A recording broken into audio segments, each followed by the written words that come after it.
Coming up, an accident with an experimental quantum probability field causes everyone aboard the Enterprise to break uncontrollably into song. This news really changes everything. A distant dream becoming real. As a result, everyone is expressing feelings they wouldn't have otherwise. When people sing, they are confessing highly personal, emotional information. Our emotions constitute a security threat? I am.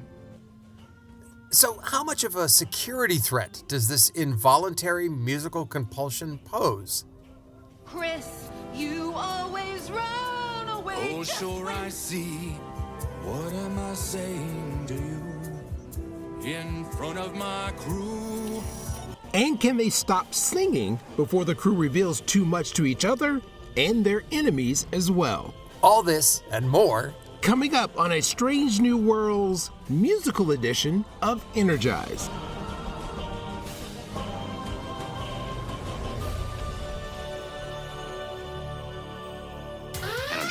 Energize.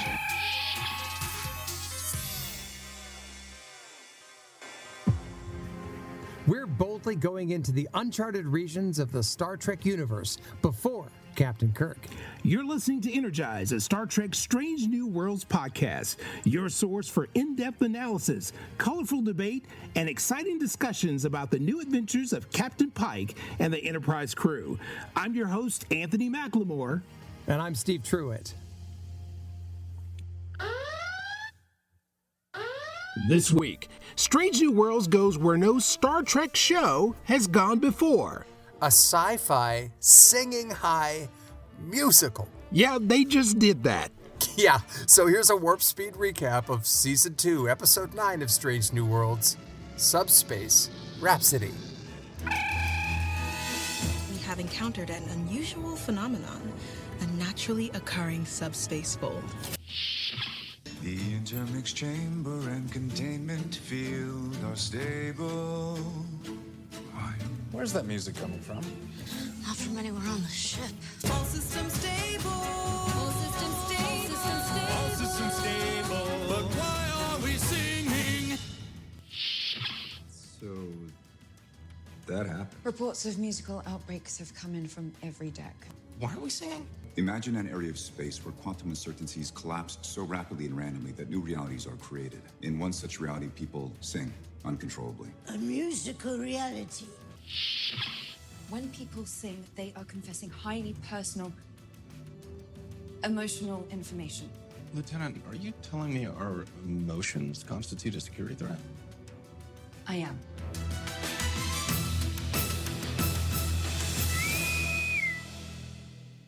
All right, Steve, so as we said, Star Trek, Strange New Worlds, the Star Trek franchise has done what no other show has done before, and that is they did a musical. They sang in the 57 years of Star Trek. As far as I know, the only person who ever sang before this was Worf when he sang opera.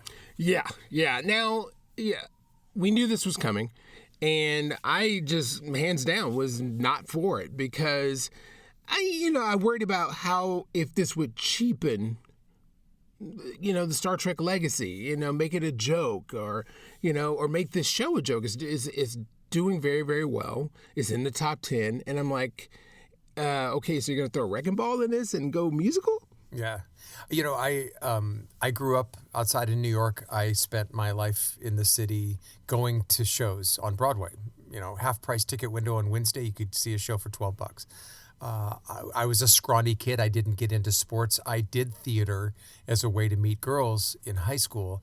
I am a fan of musicals. I always have been, but I'm very discerning. And so I was looking forward to this episode because I thought, you know what? They're trying something that's never been done. Buffy did this in the 80s, I think. Buffy the Vampire Slayer tried this. Nice. And a couple other shows have done it, and I just was curious to see how. Not is it bad that they're doing a musical, but are they going to do it well? That's what I was worried about. Yes, and like you, I have my my foray into the musicals. And we all grew up watching Sounds of Music, The Wizard of Oz, The Wiz. But, I was in orchestra, and so I also did musicals in the orchestra pit playing for musicals. What did you play? I played the viola. I still play the viola. I'm a violist. I might have known this, but I want to see you doing this. We're gonna have to do a special episode of you just maybe doing a theme song for our for Energize on the viola. That'll be very short. Yeah, that's fine. Yeah. So I mean, like you said, could they pull this off? And was it? I wanted to see. Well, let me put it like this: there are inherent challenges with blending the two. Yep. I mean, how do you keep this, the story going, the seriousness, and the execution? So here we go. This is what they tried to do. Communication officer's log. We have encountered an unusual phenomenon, a naturally occurring subspace fold. It could be used to triple the speed of subspace communications in this sector. So we start off with Uhura's log, and the Enterprise has come across a naturally occurring space fold that could be used to triple the speed of subspace communication. So, of course, Science Officer Spock and Communications Officer Uhura are going to run experiments and try to figure out a way to use it. So they tried some things and ended up being music to trigger it, and a shockwave that reverberated throughout the ship. Yeah, it was really the only way they could get us into this musical episode because the engineer says, well, listen, you've tried everything. Have you tried harmonics? But I want to go back a step. We open up with her acting as like an old switchboard operator because comms were... Am I doing this right? Am I in the right order? We opened up the show with that. Like, because Spock was using the whole... Yeah. Spock was using it. Comms were down only because they weren't down. Spock was just using it for computer power. So Spock is using a lot of the energy of the computer, a lot of the systems of the Enterprise, to try to analyze this subspace rift or whatever this thing is, and so it forces Uhura to be kind of like an old school telecommunications operator, where she's patching people in and everyone's, it's a wonderful foreshadowing moment in the show, for reasons we explain later, where she's the one who's, the main hub of connection, and she's forced to be within the ship, and this frenetic activity that she's going through. And that really plays into the end result of this episode. So I thought it was a great way to lead it off. Yeah, they did it. They did it very, very well. And, as an overview, there are things that we address in this episode, and we deal with Captain Pike and Captain Patel's relationship, Spock and Chapel's, and Lon's feelings for Lieutenant Kirk. And all these things come into play, and this theme of musical ties it all together. It really does, because if you think about, modern musicals, even old musicals, people don't sing, and they even mentioned this on the show, people don't even sing until there's some kind of emotion that's dredged up and they're forced into song. That's the nature of a musical, and so it makes sense that they plug that in here. You want to go to Creeville for our first vacation together? What's wrong? Maybe the timing is bad. Is there something you're not telling me, Chris? We see Captain Patel and Chris.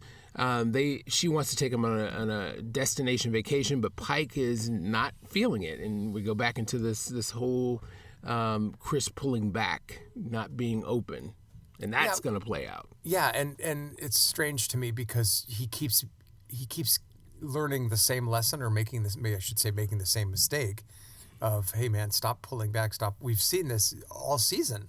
There's a couple episodes where he's pulled back and then regretted it, like the one where they lost their memory. But he seems to still be stuck there. What if it's another rejection? Forget those Vulcans and their science academy.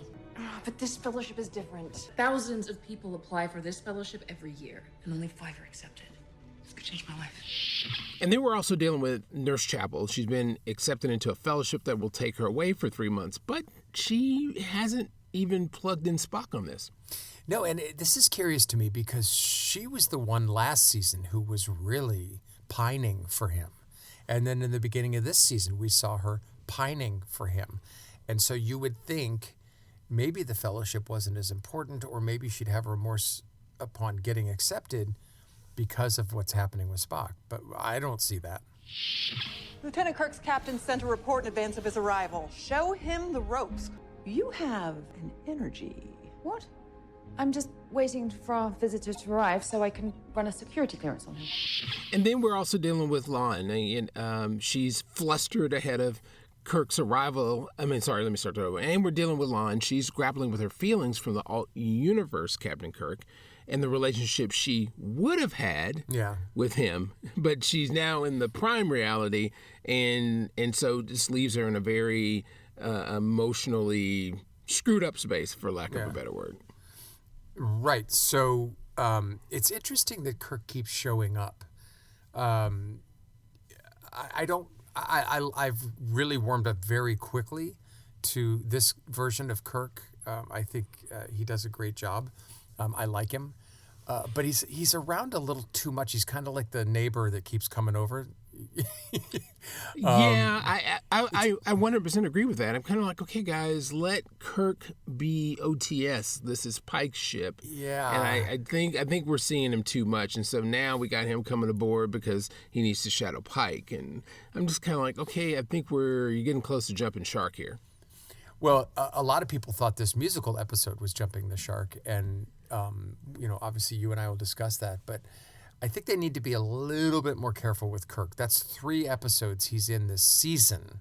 And I said this last week. I know it's Strange New Worlds, not, Captain Pike, but they need to trust that Pike's a good enough captain and the team is good enough. We don't need to rush Kirk. I think it's too much. Yeah, I 100% agree. So, Una and Lon are in the transporter room to receive Kirk, and Lon's really nervous, and Una picks up on that energy. Yeah. And it's a great scene.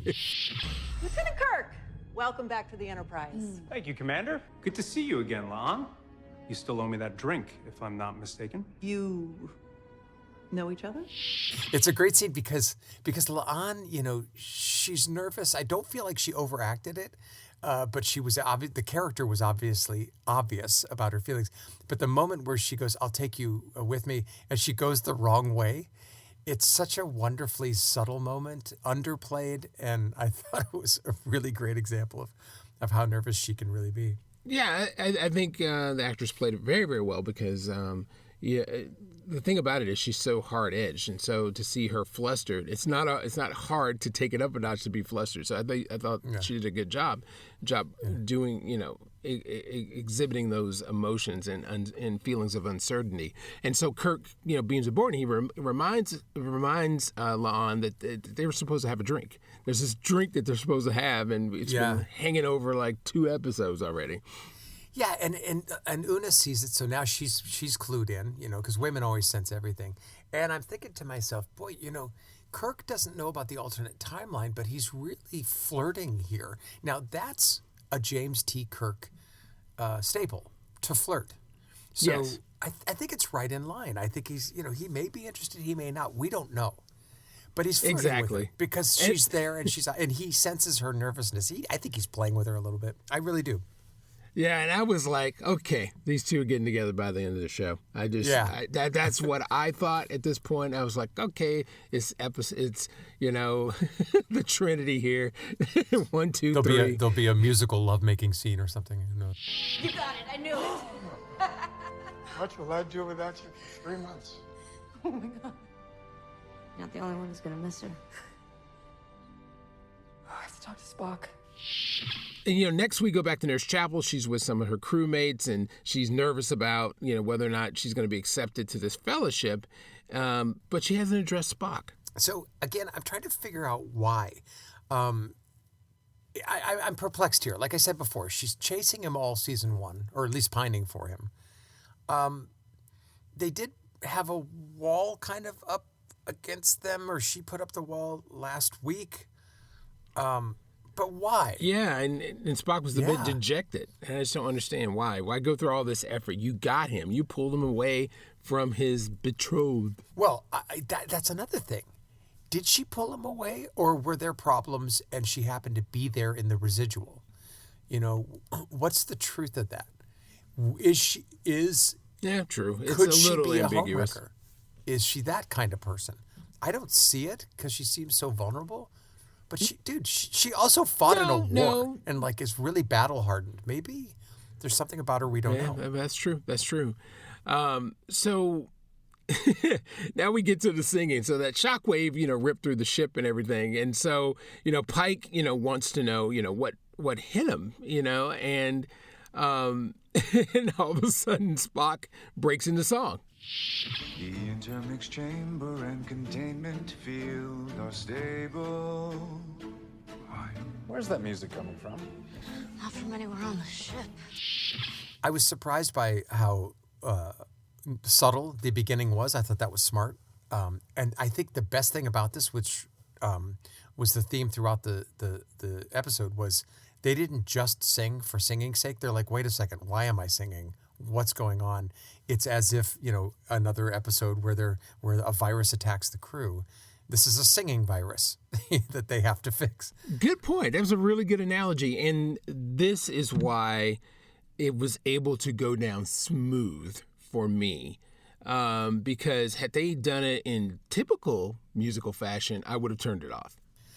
Agreed 100%. I think the fact that there was a meta perspective around them being affected by the song, and again, either way, I would have really been intrigued because I'm such a fan of musicals. But yeah, they really did service to those of us who may not have accepted this because it was just another thing that was affecting them. It just happened to be music. Exactly. It was very smart on their part because, like I said before, they would have, because a lot of people, I've been reading the threads and, a lot of people just weren't going to be accepting of this. So this was the best possible way that they can introduce this. Which to me is a little surprising because the people that love Star Trek are, I think, open-minded, well-rounded, well-versed people who probably love other forms of entertainment like musicals. They probably were Buffy fans, and Buffy did this, like I mentioned before. And what else was I going to say? Not just Buffy, but and Glee. There's probably some Glee fans out there too. And I would think maybe their trepidation was it's not going to be a good enough musical. Like, Glee, you expect it to be great and all of that. Not the fact that it was a musical, but that it wouldn't do service to the notion of a musical. Does that make sense? Oh, 100%. So we go into the show open, and of course they have that one. Oh my God, dude! being sang, and I thought that was a nice touch because harkening back to TOS. Well, exactly, absolutely, and I don't know who that was. I don't know if it was Pentatonics or whoever it was, but I know that Jeff Russo conducted that session, and it must have been a thrill for him to see these 12 or 13 singers sing this version, and it was purely a cappella. There was no instruments, and I just found that to be it was great, stunning. Absolutely, yeah. So a tip of the hat to that. So I was like, okay. I said, okay, in the way that they did their crossover episode, they made it animation, they did this open with music, and I thought that was a nice touch. So everyone's in the ready room. And they're like, so that happened. So that happened. Reports of musical outbreaks have come in from every deck. Honestly, I assumed it was something you had all rehearsed, but I sang too. So did I. And I do not sing. That was a trip. Everybody's like, what? Just slapped us across the face. And so the hypothesis is that somehow their experiment on the space fold opened up this probability field where the reality is singing. It's a musical. And so as every time the ship tries to escape it makes the area bigger. The reason I love Star Trek so much, one of the reasons, is because every so often something needs to be explained, and it's usually either explained visually or just explained. I love it when things are explained, and when Pelia explains that it's like a zipper that's opening, and the Enterprise is opening the zipper, and they're showing, I don't know, I love that kind of stuff. It just made perfect sense to me, and it does such service to people who love that kind of detail. I was thrilled, and I totally got what they were doing. As they travel along, they're ripping it open, and it's causing more musicals. Yeah, my gosh. That's a trip. You and Nurse Chapel have become close, haven't you? I suppose it would be accurate to say that we are more than colleagues. Of late, our communication has faced challenges. So, in a rare moment, and Spock and Uhura are trying to figure things out, and they're continuing to work on this probability field. Yeah. You know, Spock reveals to Uhura that there's uncertainty about the relationship between he and Nurse Chapel. And, you know, Spock's really hurt by this. You know what's interesting about He's this? vulnerable. Yeah, and, you know, I think back to last week's episode with Boimler, who's like, this isn't the Spock I know. And I'm thinking to myself, do events in his early life, like maybe Chapel dumping him, lead him to be colder? Is he a full Vulcan, not because he's a Vulcan, but because he's been hurt? Wouldn't that be an interesting aspect to this Spock? Oh, 100%. I mean, I've been thinking along the same lines, is like, what kind of impact does his relationship with Chapel have on him in the future? And as we know, their relationship in TOS, because there was still that tension there. There's Chapel. Yeah, and not only that, by the way. Yeah, and if you notice, the person that accepts her to the fellowship that she's going to be studying with is Roger Corby. So from the original series, she's the one in the Nurse Chapel episode when they go back and find him on the planet that she had a relationship with him. I hope. Do you remember that episode? Yes, I do. Yes, I do. I hope that they're tying all those things together. I would assume they are. Well, and that would mean that at some point, perhaps Jess Bush leaves the show, which I would hate to see, but it would make sense for her character because other than fighting in these wars with Mbenga, she doesn't have a lot to do, and it would make sense to have her go off and have this life. I'd hate to see her go, though. And maybe that happens in the 3 months while she's off the ship. And, you know, that would be great, like with and La'an pull it when in she took off flashbacks. Yeah, you know. Yeah. That would be great. Yeah, that could work. Totally great. Yeah, it would be a great setup to TOS. All right, so everyone's working in teams, and Una and James Kirk are working together. And James brings up the point that his brother Sam thinks that Una is a good model of a first officer because that's what he is on the Farragut. He's just recently been promoted. And about, you know, being a good leader means keeping social distance. You know, there are different styles of leadership, you know, and I've worked in television for so many years, and, you know, and you've worked in television, you've worked in corporate, and some people follow the model of I'm the leader, but I'm with you, I'm one of you, and other leaders take on the, you know, I'm the leader, I need to divorce myself from all my underlings and not get close because I may have to fire them one day.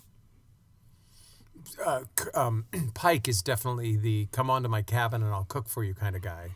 Exactly. And I think Una does keep a distance because of her past and her sense of duty, and that, you know, look, people die on duty, and getting close to them can be hard too, and I think that's her position. Right, and it's not an illegitimate feeling and an illegitimate approach. Me personally, I'm the more Pike-esque with Una underpinnings, because I'll snap back real quick, but I establish those things up front so people know, listen, when it's business time, it's business time. You know, outside of that, we're cool. You know, and I'm with you as a leader. But, you know, some people can't navigate that. But Una tells Jim Kirk that she's, you know, changing her thinking on that and launches into song.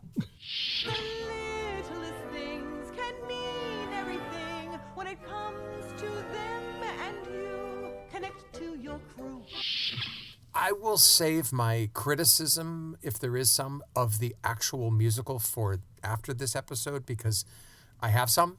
But let's just break it down to what she's saying. Let's focus on that. And I think, you know, coming from a position of you need to connect with your crew, and she is taking this leadership mentor role for Kirk, the song plays perfectly because that's exactly what she's discovering on her own, and what a great way to lead someone else toward that than to show them what she's learned. I thought it was appropriate and poignant. Yes, and and people are surprising me with their ability to sing. There was some auto tuning going on, but of course, if I was acting on that show, not all of them. I mean, Mbenga doesn't sing for a reason. I'm telling you right now. Yeah, that was me on the show, and I had to sing. They would have to bring in T-Pain, oh my God, the king of auto tune. Oh God, yeah, I love T-Pain. Yeah, so it brought her point across, and as they're singing and dancing, La'an sees them in the corridor, and it makes her feel a certain kind of way. Full stalker at that point. Like listen, as far as I'm concerned, and I'm not giving anything away, this is La'an and Uhura's episode, because the two of them give us the most feelings throughout. Well, actually, maybe Spock too. Oh yeah, I think it's all three of them. Yeah, the three of them are experiencing this pain and this distance and this longing, and that's exactly what this music needed to represent. Was we're on this ship alone. This is hard, and that's where that music comes from. Yeah, and so she sees it, and oh my God, the feelings. You know, it's hard for her. My God. Oh yeah, and so it's in the way that Una's changing, La'an is changing, and yes, the experience with Kirk in the alt timeline is, broke her down in a way, and so she's singing about being vulnerable. I want to let go, be vulnerable. Who am I kidding? I've never met that side of me.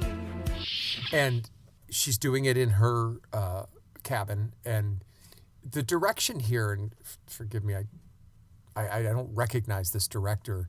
I've not heard of him before, but he's doing a lot of wonderful Disney-esque pull-aways with the camera. And at one point, he pulls away through the windows and, shows the outside of the ship as she's singing. And to me, it makes it feel like a prison. I think it was really brilliantly done, that it's such a small space that she's in as she's singing about this. Yep, and issue. then she envisions, as she's singing, the life she could have, and it was with Kirk. Right. Yeah.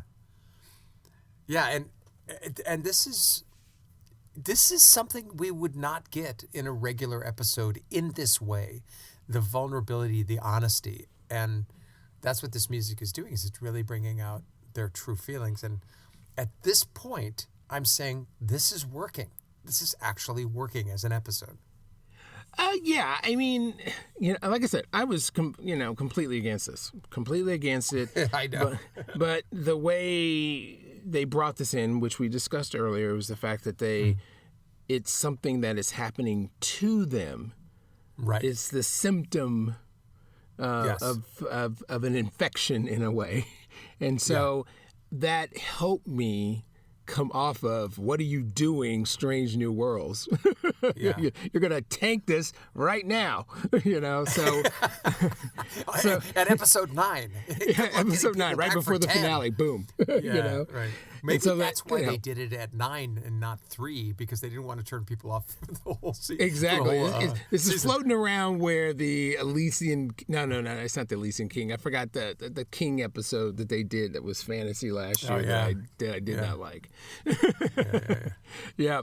So, the great thing is that we're seeing this evolution of La'an, and that I have really appreciated across this season, because they really explored it. And what we're finding out about Christine Chong is she's not only, in my opinion, an extremely talented actor, she's a very good singer. Yes. I mean, this woman is highly talented. After this show, she's going places. Yeah, I'm crushing on her. Okay. Yeah. I got Chapel, you got La'an. We're good. All right, all good. When people sing, they are confessing highly personal, emotional information. Lieutenant, are you telling me our emotions constitute a security threat? I am. So La'an is with Pike in the turbo lift, and she makes a very good observation. She's like, now, wait a minute. She said, Pike, people are singing things and revealing things about themselves that could pose a security threat. And when you're because this is all about emotion, that's leaving people wide open. And it's like, when you know what that Go ahead. No, you were finishing. Sorry, go ahead. Oh, no. I was just saying, when you have a lot of emotions, you tend to, in a highly emotional state, what happens? You say shit that you either don't mean or you shouldn't say. Exactly. Because well, haven't we all done it? Yeah, of course. I did it 2 days ago. You know what this reminds me of is the perils of social media. Is you put something out there, it's out there. And it can be used against you. It can be stolen. It can be bastardized, whatever you want to call it. So that's I thought that was an interesting allegory there. Oh, yeah. Because, oh, my gosh, how many people said things on social media when they were in a heightened sense of emotion and they went keyboard warring, and you can't bring it back.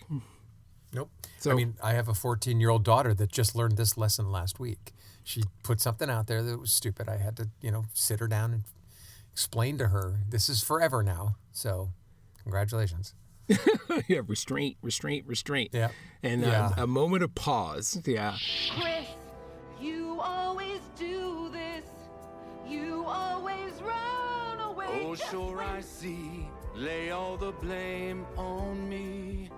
What am I saying to you? In front of my crew.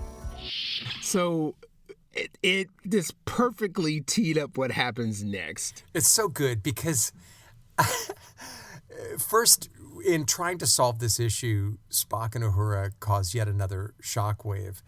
And what this does is it spreads out the virus or whatever this is to other ships. And we don't really see it until we're on the bridge and Pike and Captain Patel, who we find out her first name is Marie. That's the first time I think we've heard her name. Yeah. She, opens a channel and she's like, what the hell's going on here? And they start to talk about it. But because the two of them have this history and these emotions and the frustration of not being able to go on a vacation together, that heightened emotion causes them to start singing, and the entire bridge crew is just like, what's going on? Oh, she's going at him. You always do this. Yep. Yeah. It's fantastic. Yeah, and then Lon quickly ends the communication, Dude, that was the best part because she knows what's going on. She sat there and sang a whole thing to herself. She knows what's happening. She's told Pike this is dangerous and a security threat, and she walks over, and mid-fight, she just turns off. I loved that. I think that was one of my favorite moments in this episode was just her walking over and going, all right, I'll be the adult in the room. Boom. Exactly. That was the perfect characterization of that. She was the adult in the room. All right, everybody, shut up. Yeah. Shut up. Shut up. Yep, and that was good. So everybody's meeting again, and it's just kind of like Uhura gives her, this really great theory as to why everyone's singing. It's about the high emotions, and we find out this field is spreading. It's really it's affecting everyone. Any idea why this reality is compelling us to confess our deepest emotions? I have a theory. I think since we're in a musical reality, we're actually following the rules of musicals. And it's interesting too because this to me does well what I don't like about the Scary Movie franchise. In Scary Movie, they're always like, oh, in a terror movie this happens and that, they're always kind of meta talking. Yeah. And then the same things that they talk about happen. I can't stand Scary. My daughters love it. I can't stand it. But in this case, they're kind of doing the same thing, but it's not out of thrill. It's like they're diagnosing the problem and they're saying, hey, when we sing because of this virus or whatever, emotions are heightened. It's because of that. And that's what the problem is within this kind of musical reality. And it's following the rules of musicals, which I thought was okay to do. Yeah. Oh, yeah. That was totally fine. I mean, it was just reinforcing why we're doing this, why this episode is playing out the way it is. And so you have to remind the audience again, this is why it's happening. And there was one good joke in there. Una was saying that she spoke with Admiral April, and he said, we need to end this. And she said, in a lovely baritone voice. I thought that was so funny. I would have liked to have seen that. I would have loved to see April be like, what the hell is going on? You know, something like that. I I'm thought sure that he has a nice voice. I just busted out laughing because whoever wrote that line was it was a really good quip.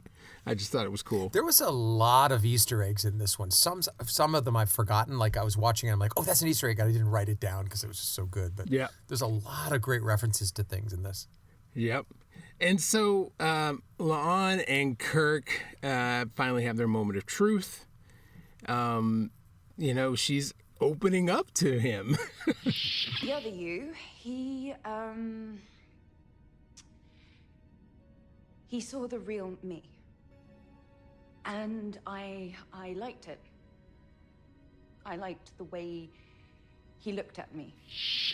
And I'm thinking, wait a second, Time Lady said don't do this. Right. And she's like, screw it, I'm doing it.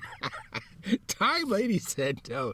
Time Lady said zip no. Your lip. Yeah. And she did not. And I was seriously wondering why. I know it's because Una's like, you know, express your love and tell the truth and blah, blah, blah, blah. But she just says everything. Yeah. And he just, of course, and he's a Star Trek character. She's like, yeah, of course you went to an alternate timeline. He doesn't even question it. Well, yeah, because everybody's talked about these things. I think it's kind of like, I think people know that there have been time incursions. So, and that has caused Starfleet to break down, I guess, lay down their foot on rules about how to engage, you know, rules of engagement, basically, when it comes to that. But, you know, the one thing I did like this moment because she, you know, expressed to Kirk that, you know, that he saw her in a way that nobody else has. Because, of course, everybody sees her as Khan's, you know, relative, descendant. Descendant. Yeah, and this is something that never really landed for me until she said that. I mean, she's always been a tough character. And I know her story. I know that she's a Khan. We all know that. But until she said, you saw me differently, it finally clicked for me. Oh, that's why she's a security officer. That's why she struggles. That's why she's in pain. That's why she pushes people away. It all just kind of clicked for me. And I don't know why it didn't click before, but it really landed. Yep. Then she drops the bomb and, you know, I have a connection. I really like you, basically sending that vibe and say, hey, we should get together. And they're kind of like, you know, they brought it all the way up to the moment and then Kirk dropped the bomb. I'd be lying if I said I didn't feel the connection too, but I'm in a relationship. Oh my God. I'm in a relationship. And he's like, yeah, so about that. Number one, totally feel the same way. I wouldn't have done all this. And this is where I start to get pissed at him because he was flirting with her. Yes. Right? And you think he likes her, but he's like, yeah, my life's complicated. And Carol, my girlfriend, my on and off girlfriend, we're like, okay, Carol Marcus, right now we're on again, and oh yeah, she's prego. Bum, bum, bum, bum. What was that on Price is Right? Boom, boom, ba-doom. That was it. Yeah, the price is wrong for La'an. I mean, but again, this is canon. It's Carol Marcus. It's David Marcus. We know that Carol raises David on her own rather. So all of this tracks. Yeah, they fed it. They fed it right. And I was like, okay, all right, great. Now, can we not have Kirk on anymore? You've served your purpose. At least not now. Yeah, I totally agree. Yeah, all right. Thank you. I mean, I love Paul Wesley. He really grew on me very quickly. Oh, yeah, 100%. 100%. That episode 3 was great, but it's like, okay, yeah, he's got to go, do what he's got to do. This is General Garkog of the Imperial Klingon Defense Force. We have located the abominable source of our dishonor, and will destroy it immediately. So then they get a message from the Klingons. They're approaching because they found the source of their dishonor, and I just busted out laughing. I just thought that was so daggum funny because you know what their dishonor was. They sang. Oh yeah, because they're singing. They're Broadway style. style. It's a musical. Yeah. But here's a surprise that you may or not know. Do you know who that Klingon was? Oh, I didn't at the time. That was Bruce Horak. That was Hemmer. Yep. Yeah. And I didn't know it either until I saw the credits and went and read some of the notes. And I was like, oh my God, I wish to God I had known that. He was fantastic. Yeah, after the fact, then I heard his voice and I was like, yeah, okay, that makes sense. I didn't get it from the voice. I just wanted to see who played him because he's so funny in the end. But it was great. Yeah, it was We're great. gonna destroy this. Yeah, but just, anytime they're going to go bring a sledgehammer to a situation that needs a needle point, Right. it's going to be That's it's excellent. going to be bad. It's going to be bad. Yeah. And so we jump to Chapel, and she's singing about her fellowship, and Spock had at Uhura's urging when to say go talk to her, and the song first before what happened. The song it sounded very Amy Winehouse. This news really changes everything. A distant dream becoming real. Well, and this is one of the criticisms I have of this musical. I'll get into it a little bit later, but this was the only song that seemed to depart from the genre that they were just pushing throughout the entire episode, which was a singular genre, Disney-style musical. This was the only really original, different type of song, and that's why it's one of my top two favorite songs in the show, because it was so jazzy and it really and it needed to be to fit Chapel's feelings. But dude, it was so cruel. She's like, "Bye, Spock. I'm doing this. This is my chance." It was a little harsh. Yeah, and once again, Spock walks off like David Banner. With his bag over his shoulder, thumbing a ride. And inside, he's containing the Hulk, his emotions. Exactly, but what we see there is what we were seeing from La'an, and kind of what we were seeing we see later with Uhura is just this welling of loneliness that I think those three characters have that this musical needed to bring out so we could really see what's going on with them. I felt terrible for him. I was like, she's kicking him right in the green balls. Yep. And I just really felt bad for him. And he ended up singing later about being the ex. Yeah, that was an interesting song. Yep. Yeah. So then we jump back to Uhura. She's continuing to work, and she's looking at all the calculations and all the formulas and all this kind of thing. And she's singing about, connection. Hammer's belief in me changed my life. I found my place and said goodbye. And how Himmer changed her life. Ironically, Himmer was there in Klingon form, but she's singing about that, and like a moment from The Good Doctor, she sees it. She sees everything, and if you're a Good Doctor watcher, you know that as he thinks, he sees formulas and things and ways and diagrams in midair, and so that happened to Uhura. What I loved about this scene was that this is the bookend to how we open the show with her being the communications officer. Comms are down. She's connecting everybody via, an old look at what an old-time television or telephone operator might look like. But more importantly, one, it shows off Celia Rose Gooding's incredible voice, which I was blown. She is a Tony winner. Oh my God, amazing. But another thing that I loved, and Sean Farrick, who does Trek Culture online, pointed this out.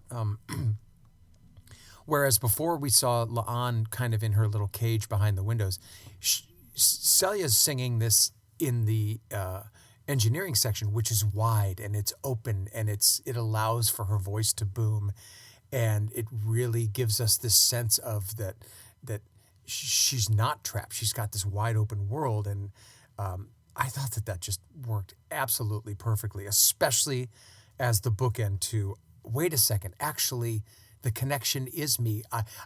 She lost her parents. She's lonely. She starts Star Trek Strange New Worlds a season and a half ago saying, I don't know if this is for me, and she pisses everybody off. And now she's like, wait a second, I'm the key. And I found that to be emotional. This was my favorite song of the episode. All right. So she figures it out. Everyone needs to sing to a certain level so that the probability field will shatter. So that leads her leading the entire crew to singing. So here we go. We're marching towards our grand finale of everyone singing. It's High School Musical aboard the Enterprise. Unstoppable, sensational, crew of the Enterprise.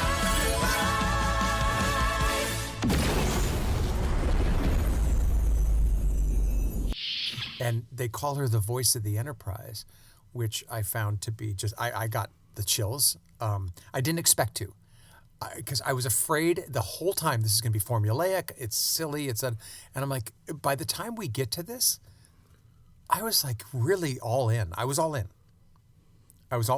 Yeah. You if that moment didn't pull you in, it was when the Klingons. Oh my God, dude. that was one of the best moments. I acknowledge all the moments you said because they were just and correct, but what put the cherry on top was the Decum Klingons. Gonna draw your last breath at the end of my plan. Your eternal torture is every Klingon dream. You know what I mean? Break the screen. The Klingons with their auto-tune hip-hop-ish spinning around. Again, I'll reference Sean Farrick at Trek Culture. He called them Kling Pop. Yeah, that's good. Yeah, it was fantastic. Oh my goodness, it was so. It was. I just at that point. No, it was so great because they came to destroy this thing, and then they're dancing and singing. It was just such a middle finger to them, and I just loved it so much. Yeah, and even in their lyrics, they were talking about destroying them at the same time. But it was really, really cool. Yeah. So mission accomplished. They hit their mark. Yeah. The probability field shatters, and there was a moment where Spock, because everybody's on the bridge, and Spock and Chapel exchange looks, but they don't address their issues. They just kind of walk off. I think that Chapel has decided to leave him behind and go pursue her dreams. I don't necessarily know why right now, but maybe I don't think it's unselfish. I don't think it's an unselfish thing to say, hey, you become this unemotional person. But remember, she was informed by Boimler that he's not the Spock that history tells, and maybe she's doing this to let him go become the Spock of history. Oh, yeah. Thanks for bringing that back up. I totally forgot about that. Boimler got in her head. I think so. I do. I think it's all connected. Yep, completely. And that sucks because I think, were she to stay on the Enterprise and not be accepted, she'd have to deal with her feelings. But now that she's got this out and it's something she really wants, it's a no-brainer. It's like, okay, I'm moving on. It's cruel, but it creates the Spock of the future, and it makes sense. I told Kurt the truth. How'd it go? Honestly? Not great. It was really hard, and it hurt. So we catch back up with La'an and Una, and they're talking, and Una asked, did you talk to Kirk? And she said, yeah, and it hurt.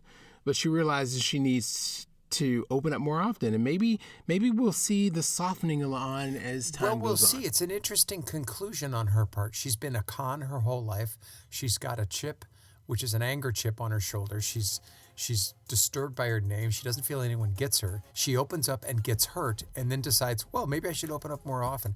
That's not the conclusion I would have come to if I were her. I would have been like, see, I can't open up. That's how I would have taken it if I were in her position. So that was curious to me. Was it because Una also helped her come to this conclusion? It didn't track for me. Yeah. I mean, do you feel that way? Like, what's your thought? No, I mean, I like I said, I'm kind of caught up in her evolution, so maybe I have blinders on. But I thought it just seemed a little too soon to me.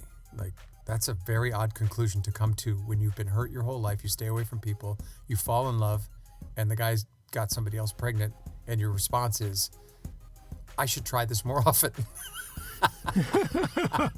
But maybe it was a release. And remember, she's been on this journey since the beginning of the season with the alt timeline, and she's, bumped into him again. Yeah. So I mean, it wasn't a hard right turn for me. So I'll take it.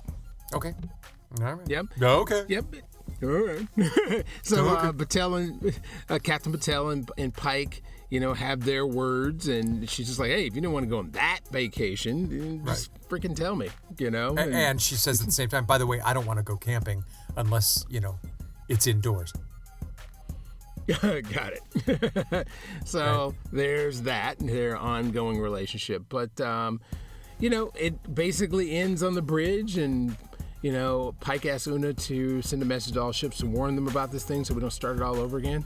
And as Uhura goes to do her work, she hums. And she does this a lot. It's part of who she is, and everybody freezes like, oh, crap, are we still in it? And she's like, my bad. Sorry, earworm, which I thought was adorable. Yeah, so that was cool. So for me, I went in kicking and screaming. They drugged me over hot coals and ash, and I came out standing on my feet, going, okay, all right. There were some great moments in there. All hail the Klingons. For me, I was excited about this, what I consider to be a departure episode. I feel like every season of every show I've ever watched has one departure episode where they go off somewhere else. This was it for me. So I was excited about it, but I was disappointed in the people they chose to write these songs. I felt the lyrics were way on the nose. Like when Ortega's is like, I'm the pilot, I steer the ship. And I'm like, yeah, we know that. Is that all they're going to give her? Like, she had nothing to do with this, and she could have really been a standout. So I would have loved it if Lin-Manuel Miranda came in and wrote it, or, proven Broadway writers. These are people that were part of a band that I didn't even know about. And I just felt it was just too on the nose and too much in one genre. If every song was different, had different genre, jazz and punk and funk and blues and rock, I think I would have been much more impressed. So for taking the attempt, I give them an A, and for execution, I got to give them like a B-. It just maybe a C+. I just did not appreciate the lack of quality lyrics that they really, it just wasn't clever for me. And I think Broadway musicals, the reason they're written, you have to be clever. And I don't think it was clever. So that was it. I hear you. As the thoughts? consummate musical connoisseur on the team. I hear you. But and the one thing that I definitely agree with you is I wish they could have afforded Lin-Manuel, because it would have been a different kind of thing. But they couldn't afford it. No way. Well, here's the thing: if he were a Trek fan, he would have done it for free. If I had his talent, I would have done it for free. But, I mean, why not grab, I don't know, there's got to be somebody else that understands that musicals aren't just writing songs and writing lyrics that are so on the nose. Anyway, yeah. So it didn't turn me off completely. Of course, it never would have. It didn't jump the shark for me. I thought taking this step and trying this and actually doing it, I think they pulled it off. I think we didn't lose any fans. It didn't ruin their reputation. I thought overall the execution was great, and it was an enjoyable episode. Right on. Well, everyone, that concludes this episode of Energize, a Strange New Worlds podcast. Next week is the season finale. So I'm sure we're going to go out with a bang. And the word on the street is that it's going to be our foe from last season, the Gorn. Yeah, I think it is, because Batel mentioned that she's headed off to this planet, and I think that's where the Gorn is. And we might even, I know they don't take prisoners, but we might see some kind of issue where Batel needs to be saved, and that might be even a cliffhanger, which I think would be great. Oh, I'm down for that program. Coolness. Yep. So check out our website. It's www.energizepodcasts.com. And one more thing, my audiobook of The Deletion drops this week. So everybody run to Audible. We're going to be launching a free giveaway on August, I think, 9th. So if you hear this by August 9th, jump onto Amazon, get your free copy of my audiobook of The Deletion. All right, wonderful. Thanks for listening. I'm Anthony McLemore. I'm Steve Truitt. Live long and prosper.